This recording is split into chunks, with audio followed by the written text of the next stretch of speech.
السلام علیکم ملګرو په سکرین بدر تخکاری مفتی محمد ندیم صاحب چې د علماء دیوبند مسلم ترجمان دی او تمام علماء دیوبند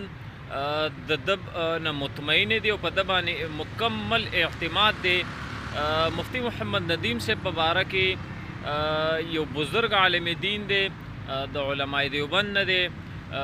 د هغه د خبر را سره لګواورئ شاه منصور باباجي صاحب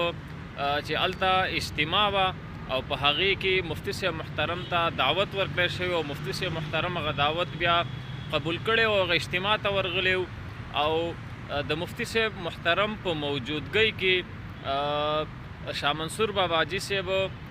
د هغه دا خبرې واورې د مفتی محمد ندیم صاحب په باره کې څه وایي څه رای لري. نو راځئ دا ویډیو را سره وګورئ او که ویډیو هم خوښه شوه نو ویډیو در سره خامخا لایک کړئ او زموږ دا چینل در سره سبسکرایب کړئ. راځئ د ویډیو طرف ته ځو. غاړې ته اوري نو خدای دې موږ تاسو کلک ساتي ښه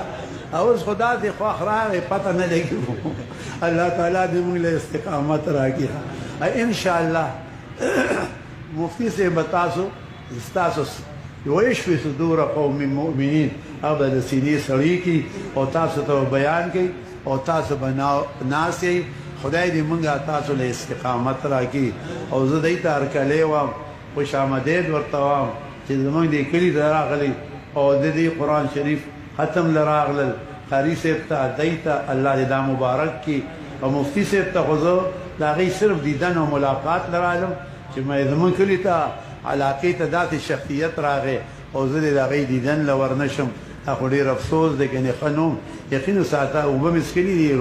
لا روژه مې نه ده ماته کړې نورې خو لیکن ما وی واره کې دې ملاقات وکړم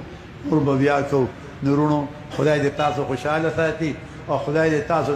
د اخره پورې د ناس توفیق درکړي. هغه پیش دا خوړلي خیر د تکلیف برداشت کوي ښه الله دې توفیق راکړي. واخر دعوانا